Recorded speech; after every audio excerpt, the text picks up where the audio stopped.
Faut-il autoriser certains salariés à télétravailler si d'autres ne le peuvent pas ? C'est la question que se pose Sean Lewis, le PDG de Valia Energy, une société pétrolière et gazière.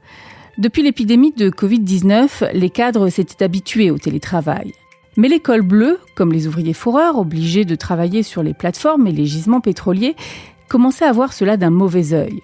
Maintenant que les vaccins existaient, il n'y avait plus de raison de maintenir cette organisation, se disait-il. Autre argument en faveur du retour au bureau, Sean le savait, cela favorise la collaboration, le travail en équipe, le transfert de connaissances et tout simplement la confiance. Mais voilà, les cadres n'étaient pas forcément prêts à revenir 4 jours par semaine, comme l'avaient imaginé Sean et sa vice-présidente Joanne.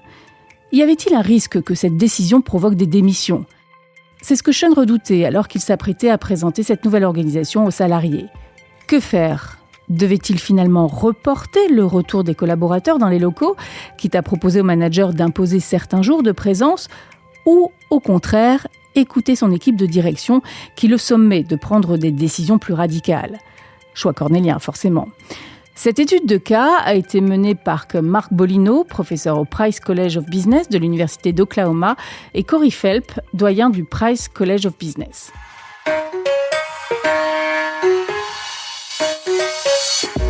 Le choix le plus pertinent. Juste que tu prennes une bonne décision. Pas prendre de risques. Si tu parles du problème à calmer, la décision qui influencera ta décision. La décision appartient. Étude de cas, un podcast de Harvard Business Review France.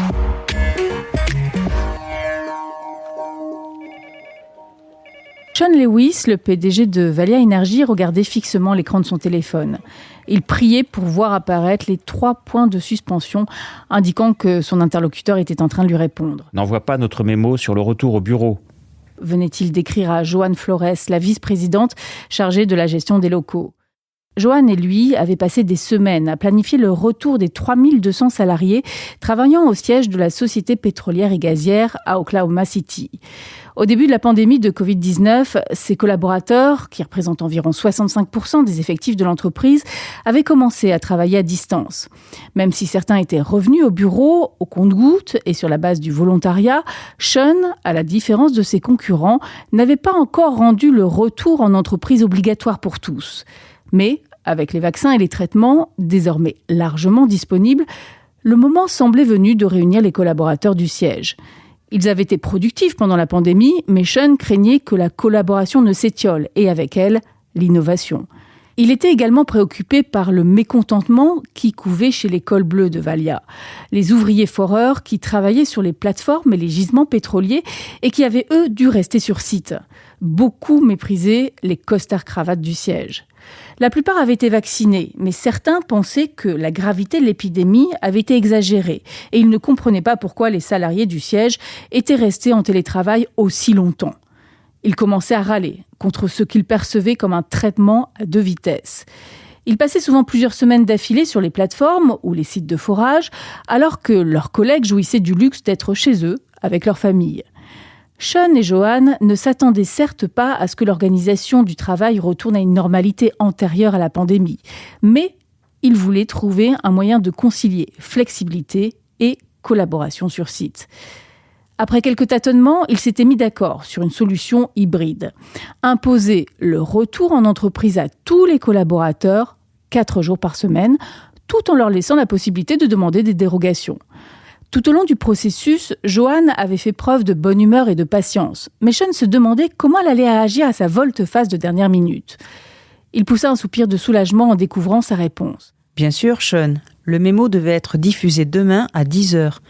Je vais l'annuler. » Sean lui envoya un emoji pouce levé, mais son cœur se serra.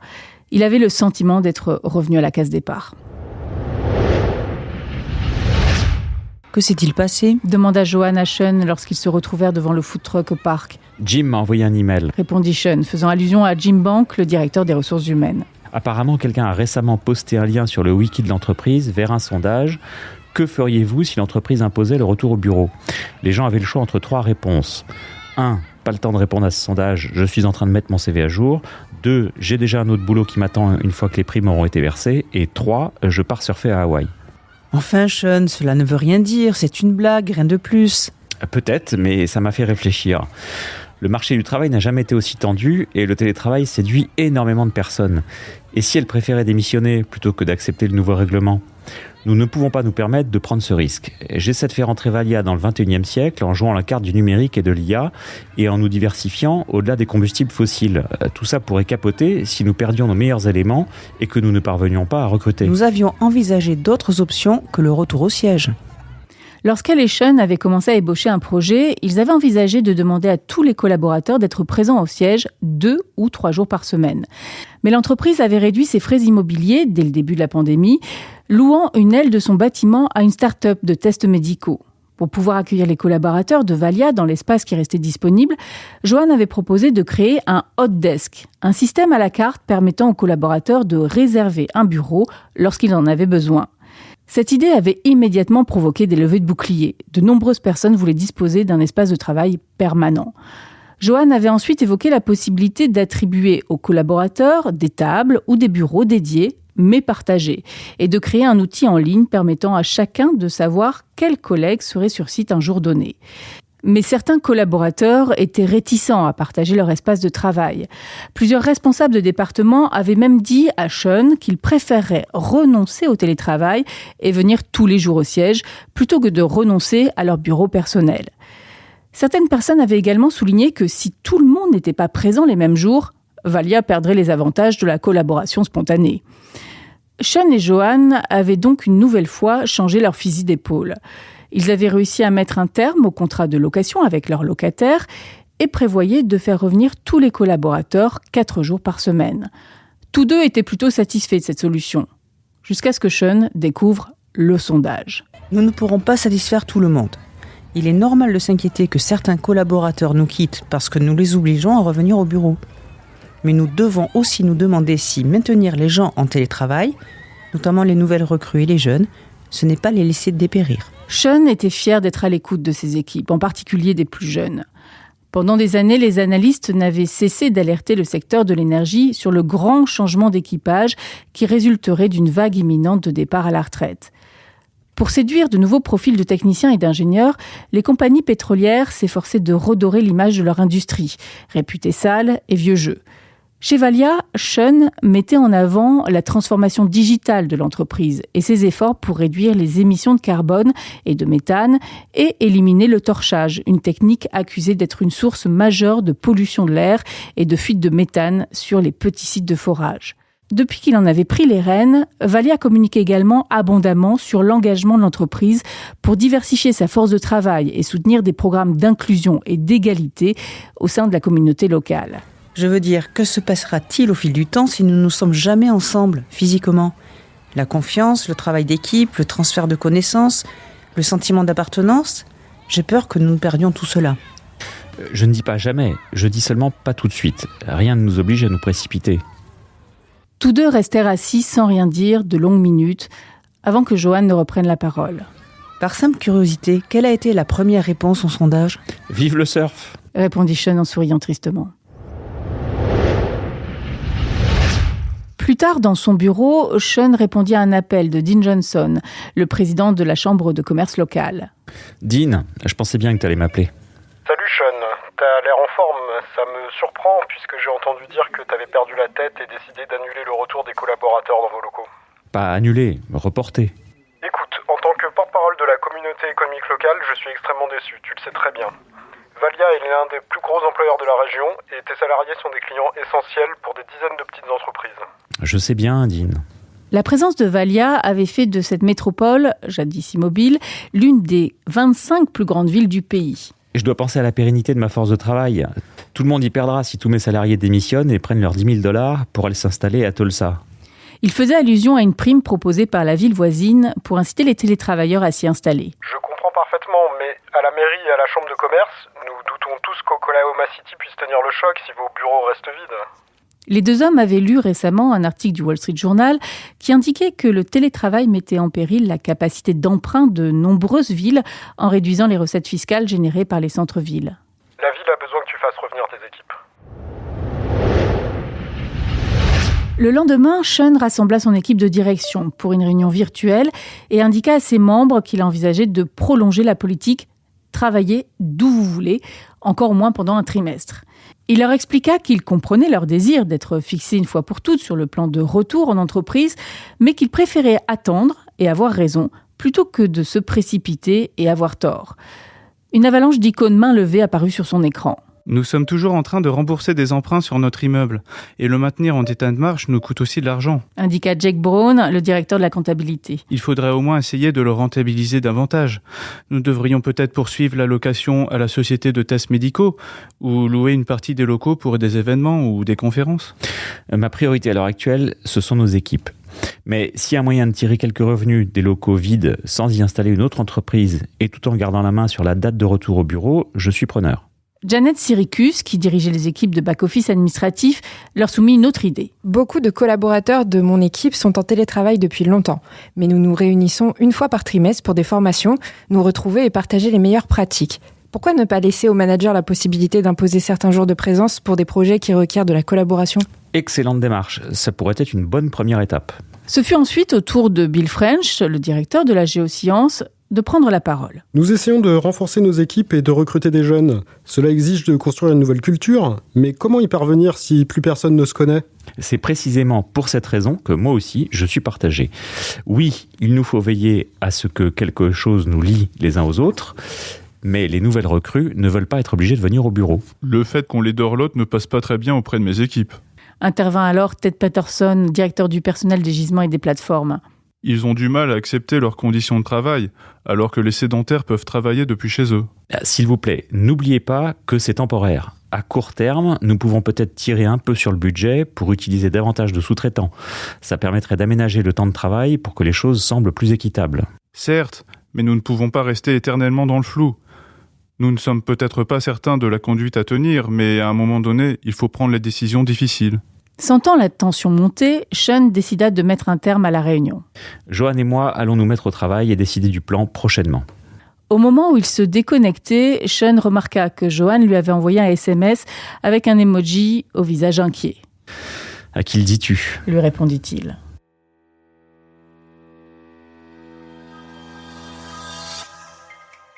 Comment Valia Energy doit aborder l'organisation du travail ? Pour répondre à cette question, Harvard Business Review a fait appel à 2 experts. Katharina Berg, tout d'abord. Elle est directrice des ressources humaines de Spotify.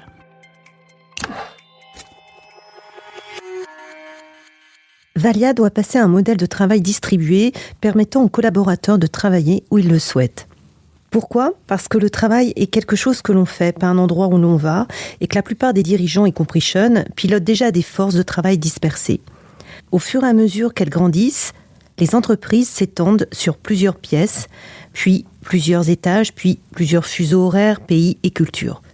La collaboration à distance est déjà une réalité chez Valia. Adopter ce mode de travail distribué ne représente donc pas un saut aussi important qu'il y paraît. Je comprends les hésitations de Sean. Spotify a adopté en 2021 un mode de travail principalement distribué. Mais lorsque notre cofondateur Daniel Ek a commencé à pousser cette idée il y a quelques années, je n'étais pas à l'aise et j'ai souvent essayé d'y mettre un frein. C'est la pandémie, naturellement, qui a changé ma vision des choses. Comme les autres sociétés technologiques, nous sommes alors passés au télétravail généralisé. Et les collaborateurs nous ont dit qu'ils chérissaient la flexibilité et l'autonomie qu'ils venaient de découvrir. Nous n'avons pas voulu les leur retirer et nous avons pris conscience que nous n'avions pas besoin de le faire. Aujourd'hui, la plupart des collaborateurs choisissent où et quand ils travaillent.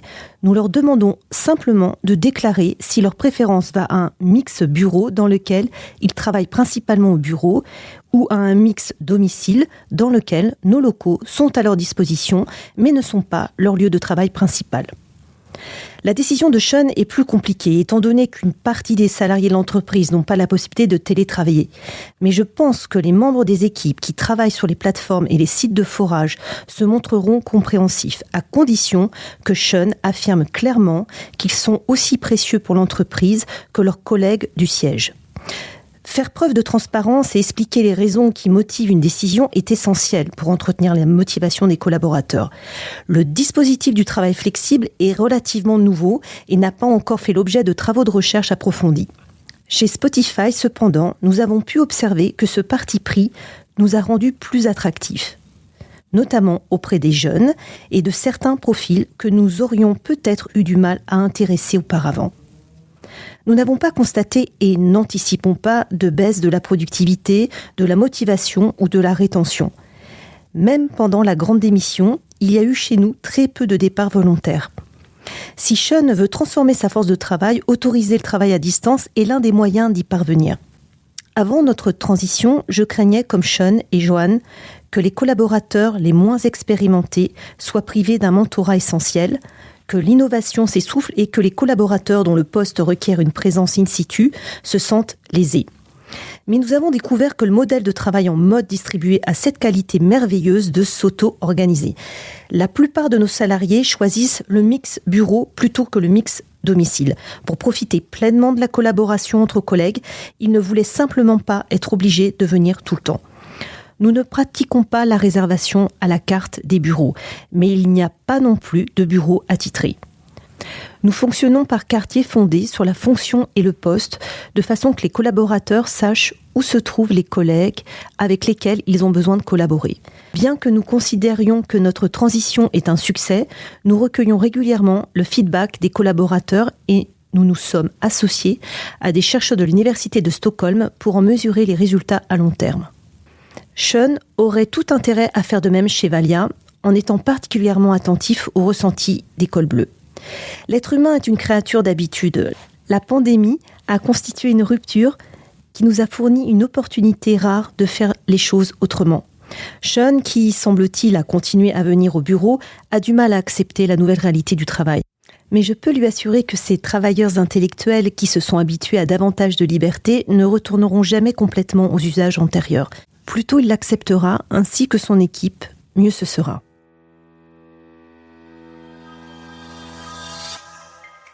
Notre deuxième expert est Bracken Darrell. Il est PDG de Logitech.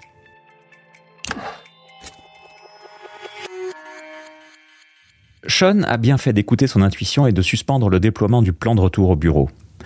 Pour construire la culture dont l'entreprise a besoin, Valia ne peut pas se passer de locaux. Mais je ne crois guère aux obligations. Plutôt que de programmer des jours de présence, Sean doit faire ce qu'il faut pour créer un environnement tellement attractif que les gens auront envie d'y venir.